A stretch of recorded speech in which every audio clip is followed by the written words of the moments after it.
Evangelio según San Mateo. San Mateo 21. Desde el versículo 23. Cuando llegó al templo, los principales sacerdotes y los ancianos del pueblo se acercaron a él mientras enseñaba y le preguntaron: ¿Con qué autoridad haces estas cosas? ¿Quién te dio esta autoridad? Respondiendo Jesús les dijo: Yo también os haré una pregunta, y si me la contestáis, también yo os diré con qué autoridad hago estas cosas. El bautismo de Juan, ¿de dónde era? ¿Del cielo o de los hombres? Ellos entonces discutían entre sí, diciendo: Si decimos del cielo, nos dirá: ¿por qué pues no le creísteis? Y si decimos de los hombres, tememos al pueblo, porque todos tienen a Juan por profeta. Respondiendo a Jesús, dijeron: No lo sabemos. Entonces él les dijo: Tampoco yo os digo con qué autoridad hago estas cosas. Pero, ¿qué os parece? Un hombre tenía 2 hijos, y acercándose al primero le dijo: Hijo, vete hoy a trabajar en mi viña. Respondiendo él, dijo: No quiero. Pero después arrepentido, fue. Y acercándose al otro le dijo lo mismo. Y respondiendo él, dijo: Sí, Señor, voy. Pero no fue. ¿Cuál de los 2 hizo la voluntad de su padre? Dijeron ellos: El primero. Jesús les dijo: De cierto os digo que los publicanos y las rameras van delante de vosotros al reino de Dios. Porque vino a vosotros... Bueno, la primera parte del capítulo 21 habíamos visto la entrada triunfal en Jerusalén.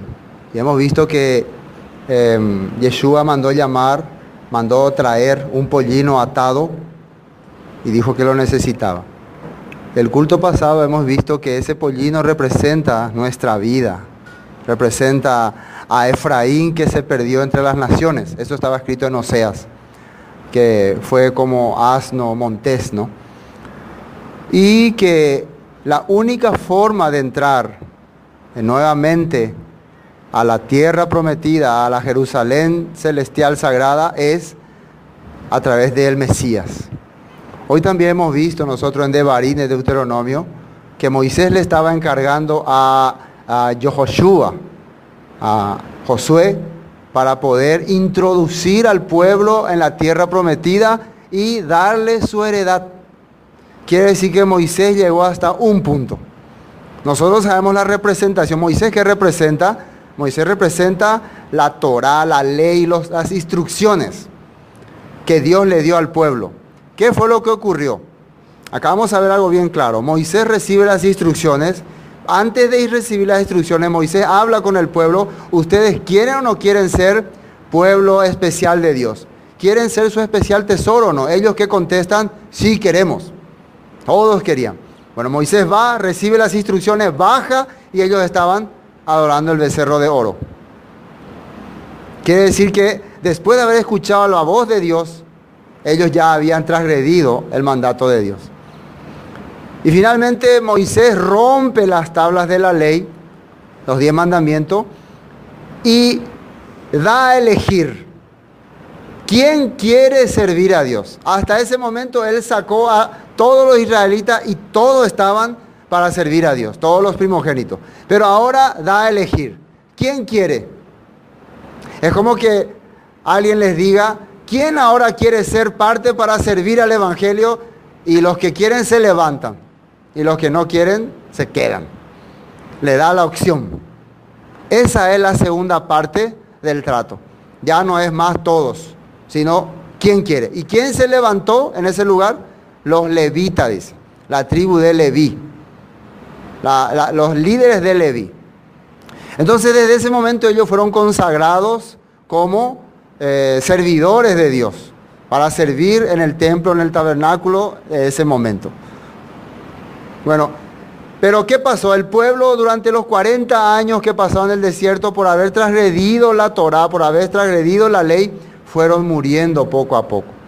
Porque ellos rechazaron la tierra prometida, rechazaron los mandatos de Dios y querían regresar a Egipto. Entonces durante 40 años lo que a ellos les provocó la Torá, la ley de Dios, el plan de Dios fue muerte a través de Moisés. Podemos decir que Moisés le dio la muerte. ¿Cuántas personas ingresaron de los que Moisés sacó de Egipto? ¿Cuántas personas ingresaron? De los que Moisés sacó de Egipto. 2. Solamente 2. Josué y Caleb. El resto, todos murieron en el desierto.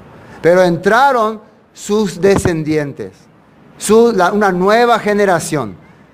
¿Cuál era la diferencia entre esta nueva generación y la pasada? Esta nueva generación aprendió la palabra, experimentó el sacrificio, el dolor, el sufrimiento y empezó a conocer a su Dios mientras estaba en el desierto. Por eso, cuando llegó la hora de hacer nuevamente el compromiso, esta vez ya con Josué, ellos aceptaron desde el corazón. ¿Cuál es el problema nuestro? Nosotros no queremos aprender la palabra. Queremos tomar un compromiso sin entender nada y a la mitad del camino renunciar. Por eso es que Dios primero permitió. La Biblia dice, estos 40 años fueron para que aprendiese a temer a Dios. Así es. ¿Entienden, no? Entonces la salida del mundo representa tiempo de aprender, tiempo de conocer, tiempo de experimentar, para que un día Yeshua pueda introducirnos definitivamente en la tierra prometida. Ahora nosotros estamos caminando por el desierto, estamos caminando rumbo a la tierra prometida. Yeshua va a venir en su segunda venida y nos va a introducir a la tierra bendita de Dios. Amén. Bueno, entonces eso representa ese pollino que él fue y trajo para entrar con él. Los pollinos por ley estaban prohibidos que ingresara a Jerusalén. Solamente ellos eran amarrados en un costado afuera. Ellos no podían entrar porque era una bestia inmunda. Pero este pollino ingresó, pero porque Yeshua le estaba montando. Yeshua era el rey de Israel. Bueno, así habíamos terminado. Ahora, el versículo 23 dice así.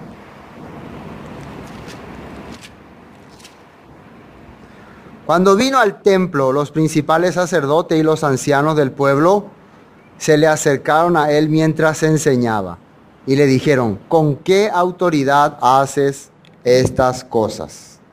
¿Y quién te dio esta autoridad? Jesús estaba enseñando la palabra, estaba enseñando, yo me imagino que enseñaba la Torá. Por eso nadie le decía que lo que enseñaba estaba mal. Ahí no sale que está mal lo que está enseñando, porque él enseñaba la Torá, la escritura. ¿Ustedes creen que él estaba enseñando que ya no hay que guardar el Shabbat, que ya no hay que guardar las fiestas, que una vez que yo muera ustedes ya pueden comer toda clase de comida? ¿Ustedes creen que eso él estaba enseñando? ¿Qué les parece? Si él estaría enseñando eso, ya le apedrearían ya. Él enseñaba lo que dice la Torá. Entonces, pero el problema es que en aquella época, sí o sí un rabino tenía que tener una línea, una cobertura, como en esta época. ¿Vos de qué congregación sos? ¿Sos bautista, sos pentecostal, sos metodista, sos presbiteriano?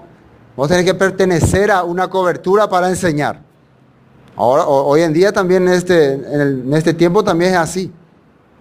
Si vos no perteneces a ninguna cobertura, sos un loco que habla por el desierto, como Juan Bautista. Juan Bautista era el loco que habla en el desierto, no tenía cobertura. Él hablaba nomás como un predicador solitario.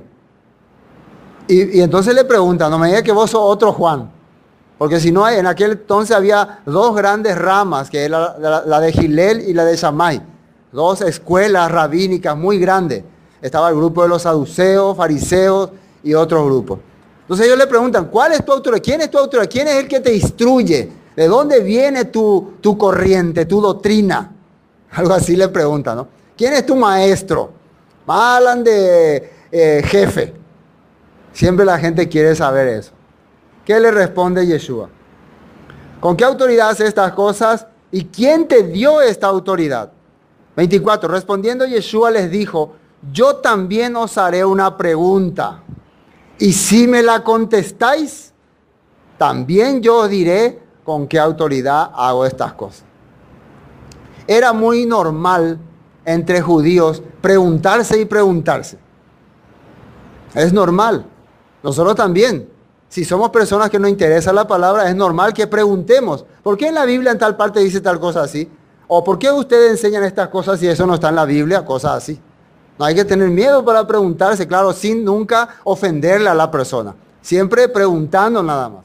Eso hay que saber, ¿no? Pregunto, ¿por qué acá dice así? Claro, en nuestro tiempo ya nosotros, por ejemplo, si sabemos que a esta persona, si le preguntamos, lo que voy a recibir es un garrotazo, entonces mejor me abstengo nomás.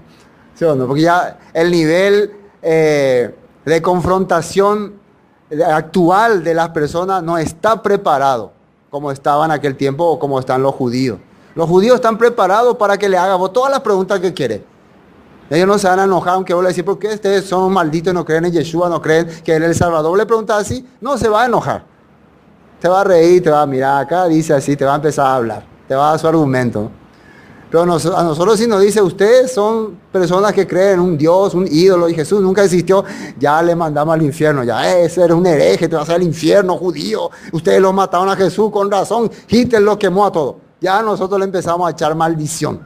Estamos acostumbrados.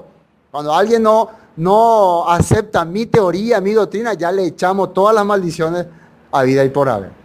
Bueno, Jesús le dice, le voy a hacer una pregunta y si me responden, le respondo lo que ustedes me preguntaron. ¿Qué le pregunta a Yeshua? Versículo 25. El bautismo, la sumersión, la tevilá de Juan, ¿de dónde era? ¿Del cielo o de los hombres? Lo primero que tenemos que entender desde el punto de vista hebreo y judío que era tevilá. Porque si nosotros pensamos desde nuestro punto de vista, no vamos a entender de qué están hablando. Pero cuando entramos al punto de vista de ellos, ¿qué es lo que los fariseos entienden por tevilá o por bautismo? ¿Y qué es lo que Yeshua le quiere hacer entender que es la tevilá que Juan Bautista estaba haciendo? Ahora, la tevilá, el bautismo, representaba que una persona estaba aceptando un camino correcto y dejando un camino falso. Eso representaba para los judíos la tevilá. ¿Entendieron lo que dije? La tevilá representa, el que hace la tevilá, el bautismo, quiere decir que está dejando un camino equivocado, una creencia equivocada y está aceptando un camino correcto. Está aceptando la verdad y a partir de ahora esa persona, ese nombre en el cual él está haciendo ese bautismo, va a ser su guía, su Señor y su Maestro. Y está reconociendo entonces que lo que antes había aprendido o creído era falso. Eso es la tevilá. Entonces, vamos a cambiar la pregunta. Prácticamente Jesús le pregunta, ¿ustedes creen que la enseñanza que Juan el Bautista estaba haciendo era de dónde? ¿Era de Dios o de la tierra? Eso es lo que está preguntando. Lo que Juan estaba enseñando al pueblo, ¿era algo que venía de Dios o de la tierra? ¿Era algo terrenal? ¿Era algo carnal? Eso le está preguntando. Ahora, ¿qué ocurre? El bautismo de Juan, ¿de dónde era? ¿Del cielo o de los hombres? Ellos entonces discutían entre sí diciendo, si decimos del cielo, nos dirá, ¿por qué pues no le creísteis? Claro, nosotros sabemos que lo que Juan enseñaba y lo que hacía era de Dios. Entonces, ¿por qué ustedes rechazaron? ¿Por qué ustedes rechazan lo que es de Dios? Y antes de entrar a profundidad en esto, vamos a ver qué enseñaba Juan, ¿ya? Vamos a ver unos textos. Lucas capítulo 7. Lucas capítulo 7. Lucas capítulo 7. Versículo 29. Fíjese lo que dice ahí. Y todo el pueblo y los publicanos, cuando lo oyeron a Juan el Bautista, justificaron a Dios, bautizándose con el bautismo de Juan. ¿Qué es lo que está entendiendo el pueblo? Lo que Juan enseña viene de Dios. Esta es la voluntad de Dios. Esta es la palabra de Dios. Todos entendieron esto, dice. Publicanos que estaban ahí. Versículo 30. Mas los fariseos y los intérpretes de la ley desecharon los designios de Juan. Así dice ahí. ¿Cómo leyeron ustedes? Los designios de Dios, dice. Al rechazar a Juan Bautista, ¿a quién han rechazado? A Dios ha rechazado. Ellos. Rechazaron los designios de Dios respecto de sí mismo, no siendo bautizados por Juan. Al rechazar el bautismo de Juan, no le están rechazando a Juan, están rechazando a Dios mismo. Porque lo que Juan estaba enseñando era la verdad y lo que en Jerusalén se estaba enseñando era la mentira. Es igual, el predicador loco muchas veces está diciendo la verdad, pero el predicador religioso en su catedral está diciendo mentiras. Pero muchas personas prefieren al predicador de la catedral, de la iglesia grande, de la iglesia impresionante, que al predicador loco de la calle. Porque ese no sabemos ni qué es lo que dice. Pero muchas veces es el que está diciendo la verdad. Fíjense. Y lo importante acá es que Yeshua entendía una cosa. En general el pueblo sabía que lo que Juan decía era la verdad. Pero se quedaba nomás como que, pero nosotros somos de esta religión y no podemos dejar nuestra religión. Pero la verdad lo que dice Juan. Es cierto. Pero como que había un temor de afrontar eso. Bueno, vamos a volver a... otro texto quiero ver. Lucas 3, 3. Vamos a ver qué enseñaba Juan directamente ya. ¿Qué es lo que Juan enseñaba para saber si venía de Dios o no? Y él fue por toda la región contigua al Jordán, predicando el bautismo del arrepentimiento para perdón de pecados. El arrepentimiento es Teshuvah, y el perdón de pecado es a través de la misericordia de Dios. Quiere decir que él enseñaba la Torá. Recuerden que la Torá en Deuteronomio dice que si te arrepientes y vuelves de todo tu corazón, Dios tendrá misericordia de ti. Quiere decir que Juan estaba preparando el camino para que venga esa misericordia al pueblo. Entonces estaba llamando al pueblo que haga arrepentimiento. Como está escrito en el libro de las palabras del profeta Isaías, que dice: voz que clama en el desierto, preparad el camino del Señor. Enderezad su senda, todo valle se rellenará y bajará todo monte y collado. Los caminos torcidos serán enderezados y los caminos ásperos allanados. Esto es lo que cita el profeta Isaías. Y verá toda carne la salvación de Dios. Y decía a las multitudes que salían para ser bautizados por él: oh generaciones de víboras, ¿quién os enseñó a huir de la ira venidera? Esto quiere decir que hay mucha gente que quiere buscar la religiosidad, la costumbre religiosa para escapar de la ira de Dios. No es que le interesa a Dios, simplemente quiere, orar por mí, o dame suerte, o dame una bendición, cosas así, ¿no? Pero no quiere seguirle a Dios. Por eso Juan le identificó como generaciones de víboras, porque generalmente las víboras son los primeros que huyen cuando hay fuego. Entonces las víboras solamente quieren escapar del fuego, no le interesa otra cosa. Bueno, por eso les dice así: ¿quién os enseñó a huir de la ira venidera? Por eso esta enseñanza de cuidado, se van a ir al infierno, van a morir y van a arder en el fuego, no viene de Dios. Asustarle a la gente con el infierno para que crean en Dios no es lo correcto. Es como enseñarle a huir de la ira venidera. Uno no tiene que querer creer en Dios solo para no irse al infierno. Uno tiene que querer estar con Dios. Uno tiene que querer ser parte de Dios. Ese es su elegido verdadero. Eso es muy importante que nosotros, por eso no necesitamos difundir. El infierno no es el tema de predicación. El tema de predicación es el reino de los cielos. ¿Sí o no? Haced pues frutos dignos de arrepentimiento y no comencéis a decir dentro de vosotros mismos: tenemos a Abraham por padre, porque os digo que Dios puede levantar hijos a Abraham aún de estas piedras.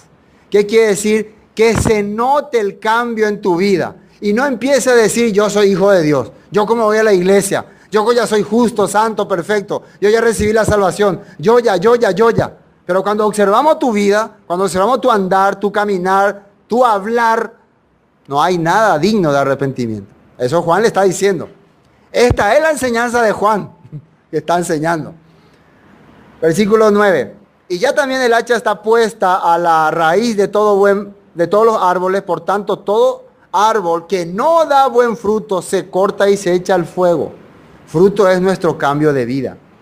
Y la gente le preguntaba diciendo: entonces, ¿qué haremos? Esta es la pregunta que tiene que hacer el pueblo. Cuando escucha, tiene que haber cambio en sus vidas. Tiene que preguntar, ¿qué haremos? Pero la gente no quiere luego preguntar porque no le conviene que se le diga qué hacer. O quinirinte. Se calla y camina secretamente viviendo en pecado. Pero acá ellos se sentían muy desesperados. De verdad, ¿qué haremos? ¿Qué hay que hacer? ¿Qué tenemos que hacer?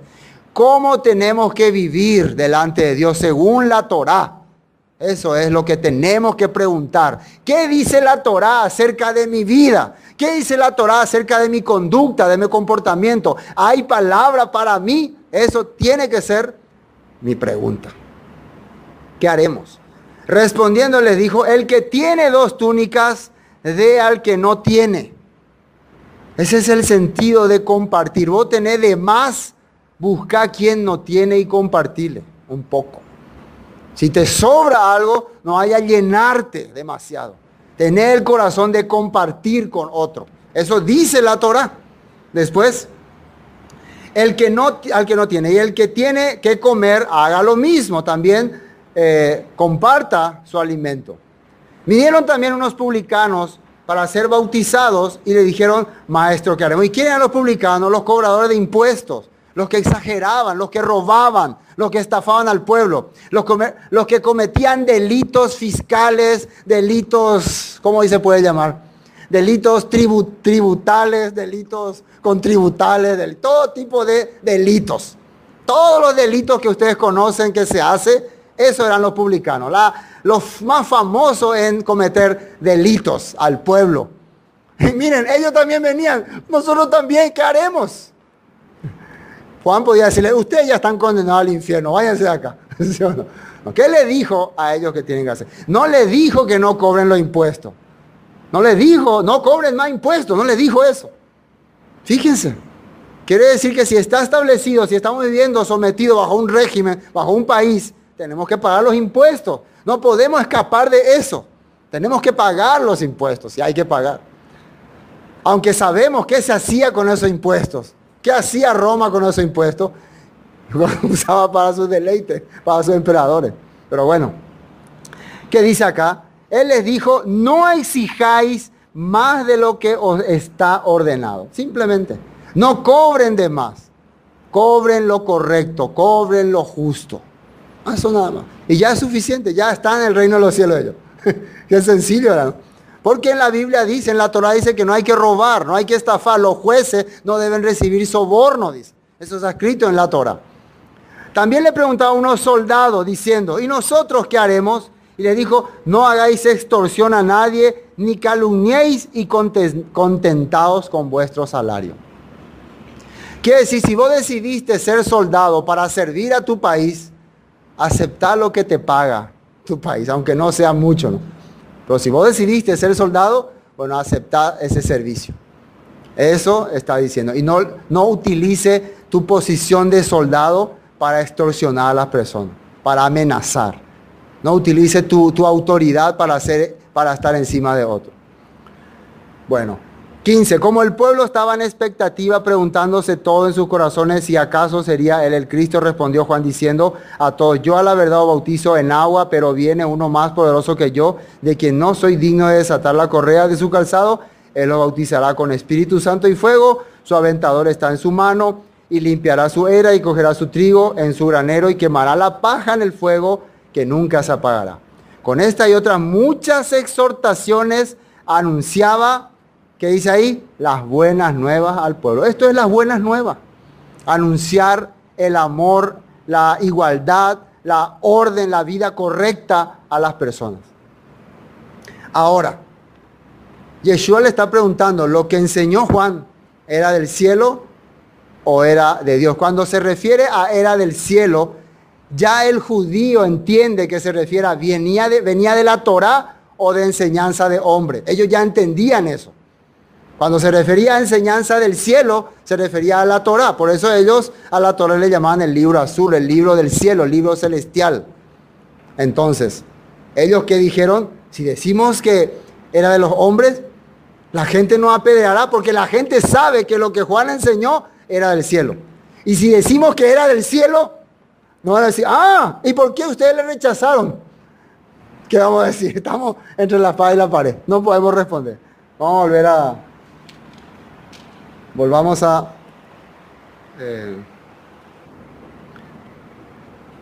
Mateo.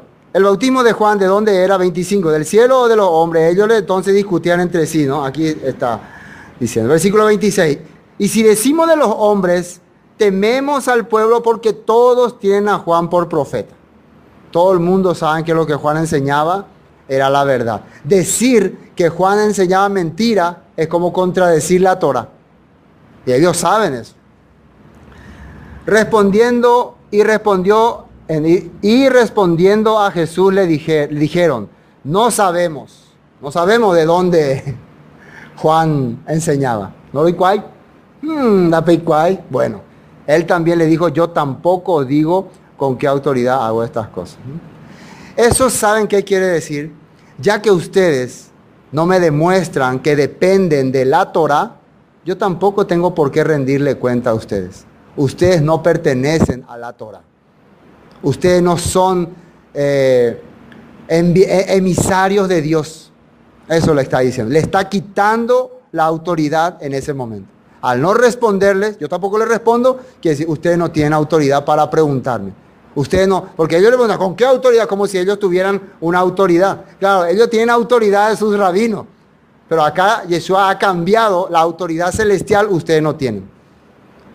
Eso es muy importante hoy nosotros entender. La autoridad que yo tengo que tener, ¿tiene que venir de un hombre o tiene que venir del cielo? ¿De dónde tiene que venir? Y si viene del cielo, ¿de dónde tiene que ser? De la Escritura. Si yo no puedo responder con la Escritura, no tengo autoridad. Soy simplemente un hablador. Con la Escritura tengo que responder, así es. Juan hablaba con la Escritura. Yeshua hablaba con la Escritura. Los fariseos, ¿con qué hablaban? Con la autoridad de su alajá, de su Shulchan Aruch, de sus obras de la ley, de sus interpretaciones rabínicas. Por eso cada rato perdían ante Yeshua. Entonces todas las personas que quieran justificar enseñanzas tradicionales de hombres, sí o sí van a terminar perdiendo. Van a terminar siendo abucheados. Por eso cuando vos vas a presentar una enseñanza, estate seguro de que está en la Biblia y de que es de la Biblia, de que no es una creencia del mundo nomás. Increíblemente yo les comento que he visto pastores en este tiempo que justificaron la Navidad. Justificaron. Y usaron argumentos de los padres de la iglesia. Los famosos padres de la iglesia que ellos celebraron. Inclusive, aunque el famoso predicador Charles Spurgeon dijo que era una tradición, pero ellos argumentaron que él dijo que era una tradición, pero nunca dijo que no hay que celebrar. Aunque él dijo que nosotros no estamos con las tradiciones del catolicismo, dijo. Sí, pero él no dijo que no hay que celebrar. O sea, que ahí estaba el debate. En que él no dijo que no se puede celebrar. Sí, se puede celebrar como para ganar las almas a Cristo, había dicho Charles Spurgeon. Entonces, imagínense el tema que debate la gente. ¿Sí o no? Si no está en la Torah, si está prohibido por la Torah, ya no necesita más argumentos, ya perdió autoridad. ¿Dónde está en la Torah y punto? ¿Dónde está en la Torah esta celebración? No hay. Entonces se acabó discusión, simplemente. Bueno, versículo 27, ¿no? 28. Ahora, 28. Pero ¿qué os parece? Acá le dice algo Jesús. ¿Qué os parece? Continúa la charla. Un hombre tenía 2 hijos. Y acercándose al primero le dijo, hijo, ve hoy a trabajar en mi viña. Dijo al primero, dijo, por ejemplo, Juan y Samuel. Juan, anda a trabajar hoy a mi hija, a ese parece que le dijo. Respondiendo él dijo, no quiero. Pero después, arrepentido fue. Y acercándose el otro le dijo, de la misma manera, respondiendo él dijo, sí señor, voy, y no fue.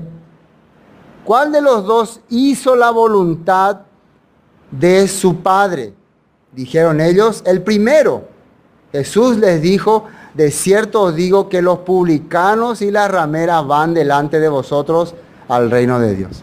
¿Y a qué será que se estaba refiriendo? Y esto también hay que entrar en la historia para entender de qué está hablando. 2 hijos, 2 pueblos. Un pueblo que aparentemente vivía fiel a Dios. un pueblo que de entrada mostró rebeldía. ¿Se acuerdan? Judá, Efraín. ¿Se acuerdan cuál? En Jeremías está escrito, Jeremías 3, que Judá y Efraín cometieron adulterio con Dios. Pero ¿cuál fue el adulterio de Efraín? Efraín directamente le dice, me voy con otro. ¿Entienden? Me voy con otro. Dios, me voy con otro. Ya no te quiero, me voy con los sirios. Directamente. No hay pelo en la lengua. Ajámase.